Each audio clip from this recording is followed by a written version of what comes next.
Hey there, welcome to this episode of the Affluent Entrepreneur Show. And in this episode, we're going to do something different. We're going to answer your questions. Remember, this show is about you. It's about your money. It's about your wealth. It's about your life. It's about how do we scale your money, scale your business, and scale your life in the way that you envision to be that affluent entrepreneur, to be that person that lives the life that you envisioned. And so in this episode, we're going to talk things.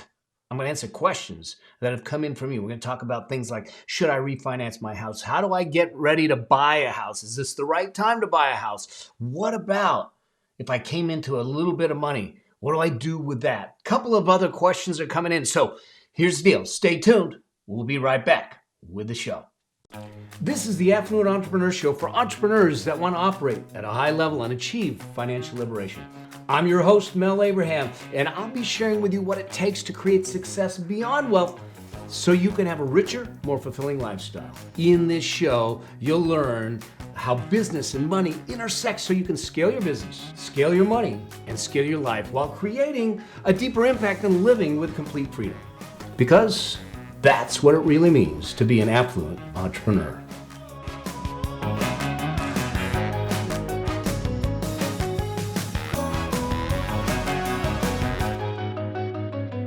All right, let's do this thing. Welcome to this episode of the Affluent Entrepreneur Show. And this one is one of the Q&A episodes. I'm taking questions from you to help you with your money, with your wealth, with your business, with your life. So these are some questions that have come in. If you've got questions for me, if you've got questions about money, business, wealth, any of these types of things, I want you to send them to me. I want you to DM them to me. Put them in the comments. Let me know. Reach out to me. We'll bring them on the show. I answer them live. I might even be bringing you on the show, and we'll do some live coaching with you. So do me a favor. Make sure that you send me your questions. The other thing to do is this: is that if you haven't done so already, don't make me come after you. But if you haven't done so already, do me a favor and smack that subscribe button. And subscribe to the show. Make sure that you're getting notified of every episode that comes out. And also leave me a review. Here's why. Because you know that I am obsessed and my mission is to help people find financial independence. Financial independence is a birthright in my mind. It is one of the core drivers of everything I do. But most people don't know how to claim it. So I want to give them the gift. I want to give them the path. I want to give you the opportunity to claim your financial independence by understanding the key principles. Not get rich quick tactics and all of those kinds of things, but the real principles that have withstood the test of time that actually work. And so this is why I need you to leave some reviews, download, subscribe, pass it on, because what it does is it allows iTunes to put it in front of more people, YouTube to put it in front of more people, so we can get this message out and we can get the tools, the tactics, and the strategies in the hands of people to take control of their financial destiny again, because it is in our hands. So with that, let's jump to some questions. These are questions that have come in either through my Facebook group at the Affluent Entrepreneur Facebook group, on my Instagram DMs, or just in conversations or comments. Just they come in from all different places. Send me your questions, and that's where they came in. The first question is coming in from Sally in Raleigh, North Carolina. I'm going to be in Raleigh, North Carolina in October. I'm doing a keynote there. It's going to be fun. We're going to be talking money. We're going to talk about what are the key elements that entrepreneurs today need to do to build their wealth. So here's the question from Sally. And Sally says, I'm thinking of buying a home and trying to understand what is the best way to save for the home. This is a great question. And this could be a home. It could be a car. It could be any major purchase. And one of the things to think about is that in many cases, I want people to try and use what I call sinking fund savings. If I know that I have a major purchase, if you know, and I don't know the answer to this, Sally, if you want to buy a home this year, next year, 5 years from now, 10 years from now, it just depends on where you are. But the idea behind a sinking fund savings is to know that if the purchase is 5 years from now, that I'm going to be allocating a portion of my cash flow, and my portion of my cash flow is going to go into a savings account specific for that purpose. In other words, it's earmarked for that purpose. We don't use it for vacations. We don't use it for expenses. We don't use it for any of those types of things. It is specific for that purpose. And we'll talk specifically about the house in a second, but I think it's important for us to understand this. If we're looking to make a major purchase, one of the things that we need to talk about, I'm going to do another episode on this called my framework called the Wealth Priority Ladder. It's what do you do with your cash? How do you allocate it first? What do you put it up against first and then next to build wealth? And it's called the Wealth Priority Ladder. And when I do that episode, we'll make sure that you, that's the other reason you need to subscribe. It'll be coming up, and I'll walk you through all the steps of the ladder. But one of the things to do is this. Before I start thinking about making a major purchase, one of the things that I need to do is to look at what my existing financial structure is. In other words, do I have a peace of mind fund? And for entrepreneurs in the Wealth Priority Ladder, what I do with a lot of my clients is, and in the Affluence Blueprint, what we do is we try to build out 9 to 18 months worth of cash in the bank account, in a high yield savings account, to give you the latitude, the peace of mind, should anything happen for whatever reason, you're taken care of. If you don't have that peace of mind fund in place, at least we'll start out in increments. I want you at 6 months, then I want you at 9 months, then I want you at 12 months. But if you at least don't have 6 months in place, I wouldn't be making any major purchases right away. I would build to that 6 months first. I'd put all the cash towards that 6 months. Then we can start sinking fund for the down payment of the house. Now let's talk about the house, because that's an important thing. A house purchase is a long-term decision. So one of the things to do, and I know that this is the American dream, and I've owned my share of houses. I still own homes and all that stuff. But what I don't want you to do is, just because society says this is the American dream, that you want to go out there and buy a house when maybe it's not the right time. Maybe it's not the right circumstances. Because a house buying decision isn't a decision that you get into and then you get out of in short order. It's something that is long-term. So in other words, do you intend to be in this area for 5 years, 7 years, or more? If we don't intend to be in this area for 5 to 7 years or more, then maybe it's not the thing we want to do, is to buy a house. And I'm not here to talk you into buying a house or out of buying a house, Sally. I'm just here to have you start thinking about these things. Now, you might turn around and do something like I've done. I've bought my homes, and when I moved on from that home, we converted it to a rental property. So we bought in areas that we could turn it into long-term rentals or short-term rentals and that type of thing. So you just need to think about it from a long-term perspective. Now, what we want to do, and this is your first home, and it doesn't, in your question, I don't know if it's your first home. Typically, I want 20 to 25% down, which in today's market can be hard depending on where you're at. If you're in California, where I'm at, it's expensive. You're in Raleigh, North Carolina, it's not as expensive, okay? But 20 to 25% down. Now, I'm going to give you an escape clause here, all right? If this happens to be your first home purchase, not a second home, not another home, not a rental property, not a vacation home, just your first home, the first time you're ever buying a home, to get you in the game, I allow my clients, the people, when we talk about it in the Affluence Blueprint and when we're working with them, is to go in at 15% down. I don't want you to go lower than that, because then there's a lot of debt. And a lot of debt means a lot of stress, a lot of payment, and a lot of strain.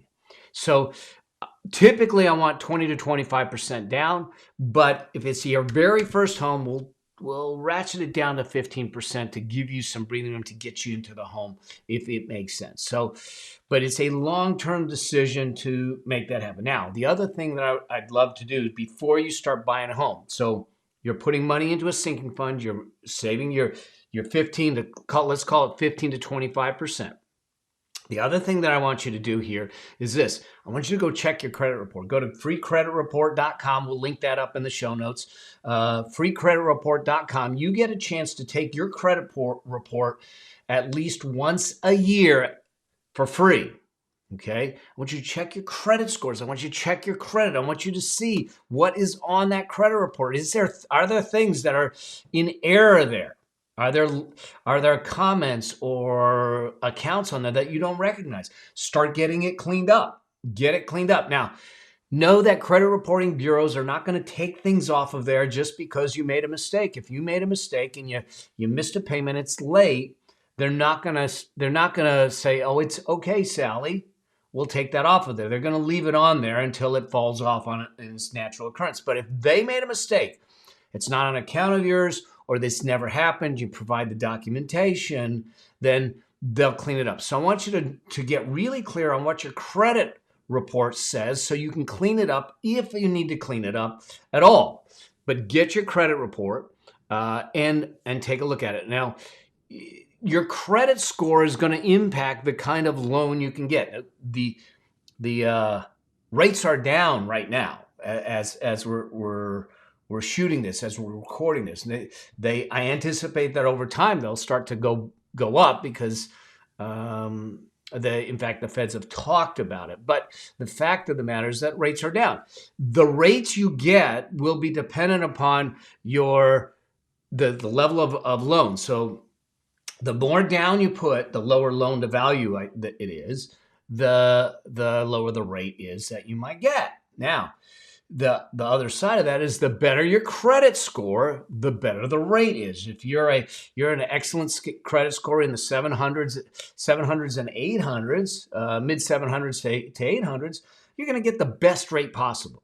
Okay, so you have the ability to do that. But the first things first. One, let's make sure that you don't have a lot of consumer debt. Two, let's make sure that this is the right decision for your circumstances right now in a long-term view. Three, then what I want you to do is look at your credit report and make sure that it's clear, clean, and if anything has to be corrected, you start to do that. Four, I want to make sure that you have a minimum of a 6, preferably 9 to 18 months of a peace of mind fund in a high yield cash account.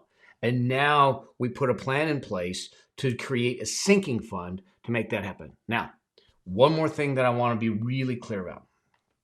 And you said, I'm thinking of buying a home and I'm trying to understand what's the best way to save for a home. That's great. Let's just talk about, and this is specific to what's going on now, because the real estate market is just going freaking bonkers right now. It's just going crazy. And people are buying homes sight unseen. People are buying homes without inspections. People are buying homes and flipping them because it's ratcheting up so fast. I've heard markets that have increased 10, 12% in a year, which is unheard of, unprecedented. Now, it's also unsustainable. But here's the risk for most people buying a home is the home is an emotional purchase. And I totally get it. It's an emotional purchase. You want the home. You fall in love with the home. You fall in love with the location. Look, the realtors are freaking great at doing this. They cook the chocolate chip cookies so it smells great, and they have you visualize what it looks like, and it just looks wonderful, and they get you hooked in emotionally into that home. Now, this is where the risk is. What I want you, and this goes for any negotiation you're doing, anytime that I get involved with assisting or consulting on a negotiation, which I do a lot of, one of the first things we do is before we ever start the negotiation, I want to know what your drop dead point is, where that line is that you're not going to cross. I want you to look at your numbers. I want you to know what you can afford. And I want you to look at what you believe you can afford, and I want you to cut it by 20%. Cut it by 20%. Don't go to your lender and ask them what you they'll tell you what you qualify for, but they're going to qualify you right on the edges of your affordability. I don't want you on the edges of your affordability, because what happens is that you get into negotiation, all of a sudden the house goes into bidding, and you now get in the heat of the moment, and you bid and bid and bid, and all of a sudden you pay more for the house than you actually wanted to pay. And the only way to avoid that is before going into the deal, before even looking at the house, before looking at any houses, what you want to do is know this is the line that I will not cross.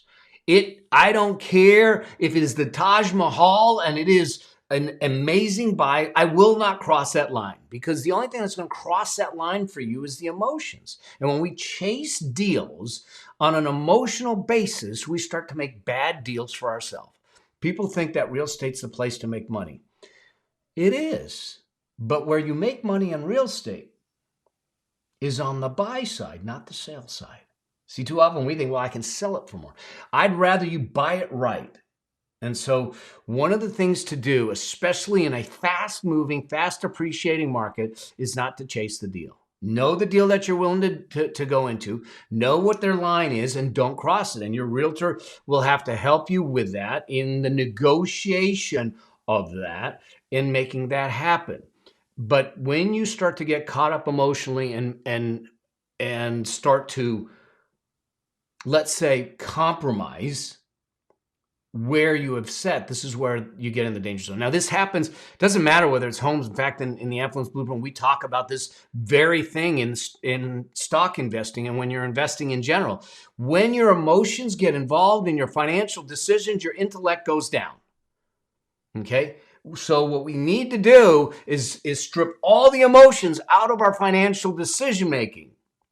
Make it based on principles, make it based on rules, make it based on logic, and it either pencils out or it doesn't pencil out. And if it doesn't pencil out, you walk away from the deal. All right? So, Sally, good luck with this. Congratulations. If this is your first home, way to go. And if, as you're going down this path to saving for a home and getting ready for that, if you've got more questions, shoot them my way. We'll guide you through the process. We'll help you along the way. Let's make sure that you make the right decision the right way for the right reasons. All right? So that's Sally, Raleigh, North Carolina. And let's go to the next question, which is actually very similar. And this is Rick from San Francisco, California. And he asked the question, is now a good time to refinance my house? Now, I happen to know Rick, and I asked him. He's only been in the house for less than 2 years. So here's the thing: I might have a different answer if you were in the house for longer, but because of the fact that he has not been in his house for a long time, he's not going to necessarily restart the loan, because if he got a 30-year loan and he's into it for a year or 2 years, another 30-year loan, it's only a 2-year deal. But let's just talk about how I look at this. A lot of times we'll say, should I refinance? Just because interest rates have dropped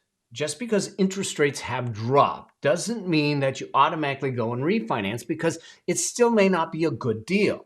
What we need to look at is, what's the cost of the new loan?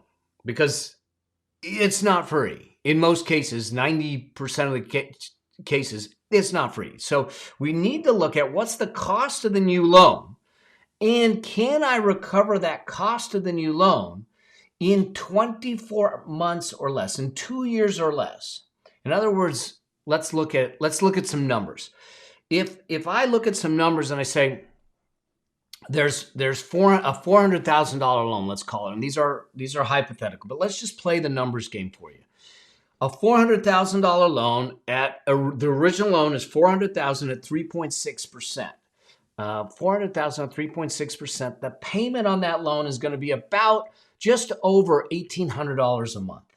Okay, so you're in a home, you got a $400,000 loan at 3.6%, and you're paying $1,800 a month. Today, you could refinance that $400,000 and take the interest rate from 3.6% to 2.75%. 2.75% brings the payment down from $1,800 to $1,600. You save $200 a month. Okay. Now, the cost to get in this loan is $3,500. So now I look at this and I say, $3,500 divided by the $200, okay, $200 over my 24-month limit, 2-year limit, $200 a month in savings, because my payment goes from $1,800 to $1,600. $200 a month over 24 months is $4,800. So as long as the costs are less than $4,800, I would consider refinancing the loan. So in this case, it was $3,500. We would recover the loan in effectively 18 months, the cost of the loans in 18 months. Now, we got to assume a couple things. One, you're staying in the property. If you intend to stay in the property for 2 years and that's it, doesn't make sense. But you're going to stay in the property long term, so you recover the costs and you get the benefit of the lower payment. Okay. But I look at this from a 2-year window. If I cannot recover the costs of the refinance from the savings that I'm going to get in a 2-year period, then I typically won't do it. All right. So hopefully that helps, Rick, but I'm going to give you something else. I want you to think about this for a moment. You have an opportunity right now. Everyone has an opportunity right now to look at the loan costs and a refinance. We're at the lowest level since I can remember, of interest rates, and to lock in an interest rate at a lower level. So what would happen? What would happen if, instead of refinancing the $400,000 for 30 years again, in other words, I'm going back into a 30-year loan, you went into a 20-year loan. In other words, you cut off 10 years off the loan. 10 years off the loan. Here's what happens. Let's just play the game. Okay? Your original payment was $1,800. Your new payment on a 20-year loan is going to be about $2,100. Okay? $2,100, which means that it's actually going to cost you more to get into this new loan. But you're paying less interest, less of an interest rate, and you cut 10 years off the loan. Why would you do that? Watch this. Your original loan, if you went for 30 years, you would pay $188,000 in interest over the life of the loan. But if we go to 20 years, we cut the interest down to somewhere around 100, just shy of 120,000. In other words, we save more than $60,000 in interest by making sure that we shorten the period of the loan. In fact, I refinanced our house here. It's the only debt we have. We don't have a lot of debt on it, but I refinanced it here, and literally we didn't change the payment at all. The payment stayed the same. We dropped the interest rate, and I cut 8 years off the loan. It's going to save me hundreds of thousands of dollars in interest. Hundreds of thousands of dollars of interest.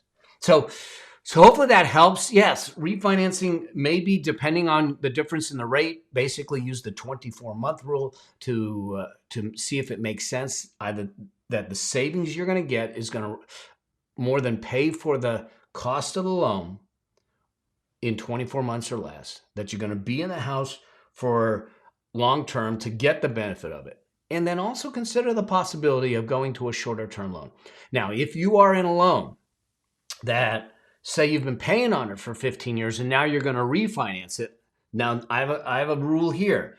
If you're in a loan, you got a 30-year loan and you got it 15 years ago, that means there's only 15 years left on the loan.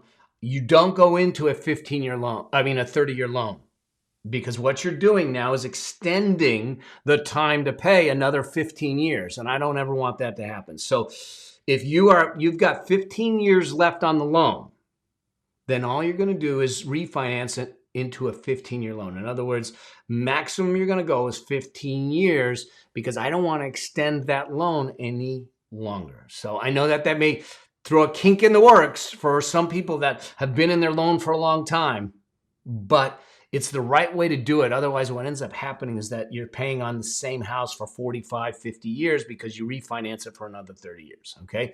So that's the way I would handle it. I hope that helps, Rick. And let me know how it goes, if I can do anything for you. Same thing that I said in the last question. Check your credit, make sure it's clear, make sure it's clean, and everything as you go through this process. All right. Let's look at the next question. Next question comes in from Colorado, Denver. Jack from Colorado. This is a great question. He's asking the question, I want to contribute to retirement, but I'm trying to understand which is better, a Roth IRA or a regular IRA. Now I'm going to talk about this in the construct of an IRA. It could be a 401k. You may be working for a company. Let's just talk about the difference between Roth and regular. Okay. When you typically go and contribute to a regular IRA account or a regular 401k account, it's deducted off your income. You get a tax deduction for the contribution. And because you get a tax deduction for the contribution, you pay less taxes today by doing that. So people will use it as a tax savings strategy. Now, here's the challenge. Here's the problem with that, is that when you take the money out, when you retire after age 59 and a half and everything, you start drawing the money out, everything that comes out is now taxable at whatever the tax rate is that at that moment in time. And we can't predict what the tax rates are. They're going to be all over the place depending on what the administration is and what's going on at the time. So a regular IRA or a regular 401k takes it off your income, so you don't pay tax on it now, you pay tax on it later. The Roth version of it does not take it off your income today. In other words, you pay tax on it today, you put it into the account, it grows into retirement. All of the gains, all of the growth and everything into retirement. When you take it out, when you retire, it's completely tax-free. I love the Roth for a lot of people because when you draw it out, it's tax-free. Here's the thing. Think about this. $1 million in a Roth IRA and $1 million in a regular IRA are not the same. See, because the people that have the Roth IRA, they can take that $1 million out at retirement with no tax, no penalty, no nothing. But the people that have the $1 million in a regular IRA, when they take that out, they have to pay tax on the million. So they're going to end up with something like $700,000 or $650,000, depending on what the tax rates are. So they're not the same. We just need to understand that. Now, which one should you go into? It depends on what you anticipate your income and your tax is going to be. Now, we're not going to be able to predict what the tax rates are because who knows? It just depends on who's in office and what they're putting in, and we're just along for the ride. Okay, I think that we are sitting in a place where the taxes are lower than they've been, and they're probably going to go up. And so a lot of people today are putting things into a Roth so they can let it grow tax-free and draw it out tax-free. And so it just depends on where you are on your income, where you think your tax rates are going to be. Are you in a high income tax bracket right now? Or are you in a lower income tax bracket right now? That will depend on that. Now, the other side of this is this. A Roth, depending on your income, you may not actually qualify for a Roth. In other words, what ends up happening is that they actually limit you to getting into a Roth. If you make currently, if you make more than $140,000 as a single individual, you can't use a Roth. So you don't get that benefit. If you're married, filing joint, it's $208,000, I believe. So if you're on a high income, you may not qualify for a Roth. And so just understand that you may not even have the option depending on what your income is. So my feeling is, first, I try to max out and fund my Roth as much as I can. And then I'll go into my regular retirement accounts and that type of thing. Now, if you're working for a company and you're in a 401k with them, you can actually see most 401k plans have a Roth option. So you can ask them if there's a Roth option. You can max out the Roth option at the company to make that happen. So I hope that helps, Jack. The good part of this is that you're getting in the game.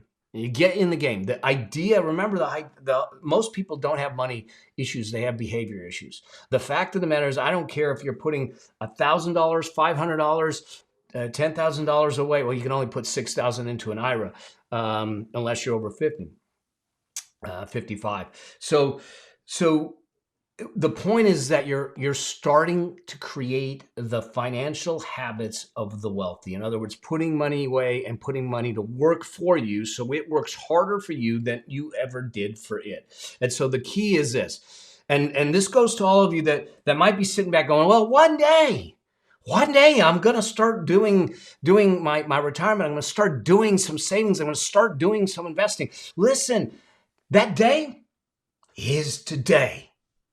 I don't care if it's $10. The idea behind putting $10 away every week, every pay period, every month and increasing it is one, you're never going to miss it.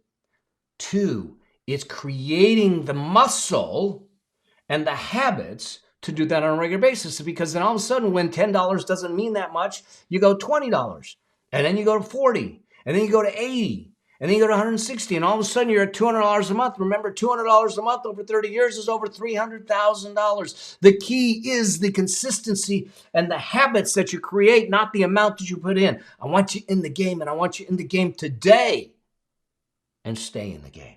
All right? Hopefully that makes sense to you. All right? Keep crushing it, Jack, and let me know I can help. I got one more question for this session. This is a great question, and I think a lot of people may or may not have this happen, but this is Ellen from Los Angeles, and she asked the question. She said, I just inherited over $200,000. How should we invest it? Okay, now I don't have enough information to give that to you, and I'm certainly not able to give you investment advice here on the show. But let's just talk about the concept here. First off, when you come into a windfall, let's just talk about this. We've all heard the statistics that the people that have won the lottery, they win the lottery and within a couple of years, they're completely broke again. And why is that? Well, here's why it is. I believe that we have a financial comfort zone. I've talked about it in some of my episodes. I've got another episode that's coming out, or it's out already, called the Money Identity Cascade. So there's some things that happen, but we have this financial comfort zone, this money comfort zone. And what ends up happening is that as we learn more, as we grow more, as we do more with our money, as you're listening and going through some of the stuff that I'm doing on the show and reading some of the things that I'm writing, and you're part of Affluence Blueprint, whatever it is, what we're doing is we're pushing up against the wall of your financial comfort zone. And as we push up against the wall of your financial comfort zone, we stretch the wall. We move the wall. We move it slowly. And as we slowly move it, you get used to it. You grow with it, and you grow with it in a way that the wall never breaks down, but it just gets bigger and larger and encompasses it.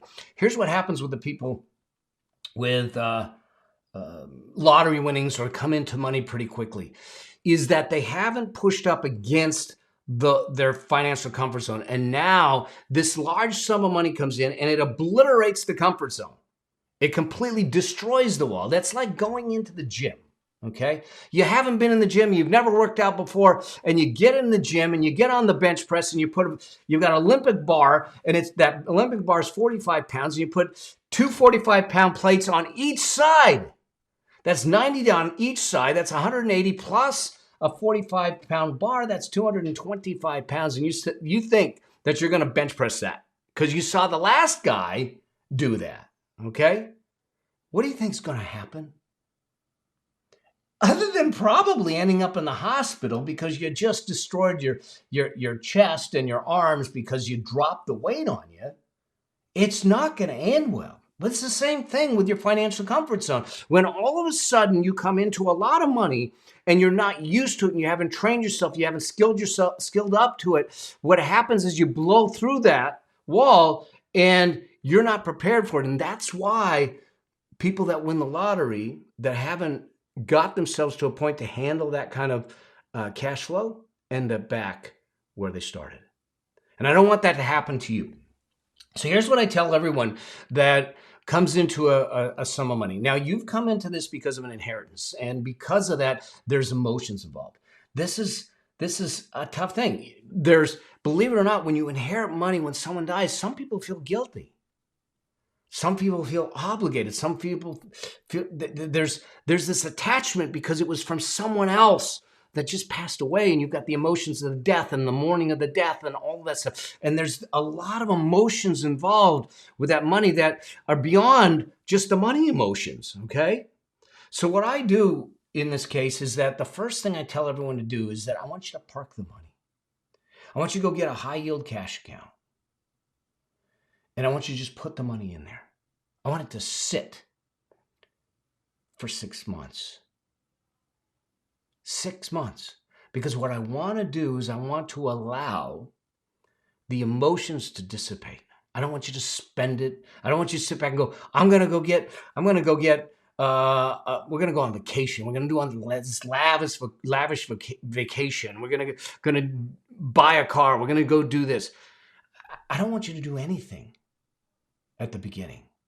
I had a dear friend had this exact same thing happen years and years ago. He inherited homes, 2 homes, rental properties, and cash and everything. And he bought expensive watches, expensive cars. He blew through all of it. He lost the homes and everything. It was sad to watch because with what he got, he could have set himself up for life.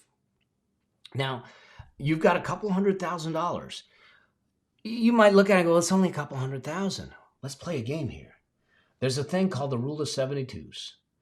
Okay, if we get this thing invested properly for the right reasons, let's say it's invested at 7%. In 10 years, that 200 becomes 400. In another 10 years, in 20 years, that 400 becomes 800. You're getting close to $1 million in 20 years. We need to do this right, but we can't make emotional decisions with it. So what I want you to do first is let's place it in a high yield cash account to earn a little bit on it. Don't touch it. Don't spend it. Don't use it. Now, in the meantime, in that time frame, while you're waiting on it, what I want you to do is I want you to look at your financial situation. I want you to look at, do you have consumer debt that needs to get paid off? What is your income, your ability to earn income to get that paid off? Do you have a home? Do you have a plan on where you want to go, what you want this money to turn into, and what your lifestyle looks like? We call this the affluence vision and the affluence blueprint. So what I want you to spend the 6 months doing is, one, learning about yourself, learning about what you want, understanding what your current reality is, understanding what maybe skills, mentorship, and other things you need to have in place to help you with it. And then we can step into it and say, all right, let's talk about where we want to invest this. How do we want to invest it? We'll probably drip it into an index fund, depending on your age and all that stuff, or an ETF. We can do that, but I don't want to do anything with it until you get a clear vision and a clear plan in place to operate from. Because too often when we get large sums of money, we make emotional decisions because we think that it's going to stick around, and it doesn't stick around. All right. So that's my thinking on it. I hope that helps. I know that you wanted specific investments. I cannot give it in specific investment advice on this show. However, what I want you to do is step back first. Then we can get you the right advisors. We can get you the right people in place and do that. One more word of caution. And this is going to sound awful, but I think it's important. When you come into money, all of a sudden you come into some newfound friends. And I want you to be very cautious. Things may sound too good to be true. They may have all kinds of ideas of what to do with the money. And I'm going to tell you, ignore them. Push them away. Be very cautious. I want you to follow the bias. I want you to follow what's in it for them. I want you to follow that, and don't fall prey to what can happen when you come into money and other people say, oh, they got some money. I got an idea. Maybe they can invest in my business. Maybe they can do this for me and that type of thing. And you know what? Those people that are in your life that truly care about you, that are truly there for the right reasons, they're not asking you for your money. So I know that may sound harsh, but it's real. I've watched families torn apart. I've watched people's lives torn apart because money got involved. And so I'm being upfront. You know me, this show is going to be real. It's going to be direct. Sometimes it's not going to feel good, but that's just what you're going to get from me, because that's how we keep you alive. That's how we keep you surviving. That's how we keep your money stuff alive and make sure that you don't make decisions. Look, I got caught in a Ponzi scheme, wiped out 1/3 of everything I own because I let emotions get away from me. I forgot my rules. I let them go. I kicked them aside. I don't want that happening to you. And I'm saying you, Ellen, not just you. I'm talking about all of my audience, all of the affluent entrepreneur community. So I hope that helps. I hope that this helps. Here's the thing. I'm going to keep answering these questions. Ellen, stay in touch with me. Let me know how I can support you as you move through this. But the first things first, put it in a high yield cash account. And let's let the emotions dissipate, and let's put a plan in place. All right. I hope that helps. And do me a favor. Do me a favor. If you've got questions, send them my way. Let me bring them in on an episode. Let's get them answered. Let's help you out. Let's keep you moving forward, and let's keep you rocking and rolling in the process. And if you haven't done so already, hit the subscribe, leave a review, send me a screenshot, tag me into it if you've left me a review, because here's what I'm doing. I'm choosing the reviews, a couple times a month. And those reviews that I read on the air, you're going to get a one-on-one laser coaching session with me. All right. So let's make that happen. Let's keep it rocking and rolling. And remember this, I want you to always to live a life that outlives you. And I'll see you in the next episode. Cheers. Bye. Thank you for being a part of the Affluent Entrepreneur Show with me, your host, Mel Abraham. If you want to achieve financial liberation to create an affluent lifestyle, join the Affluent Entrepreneur Facebook group at melabraham.com/group. And I'll see you there. Cheers. Bye.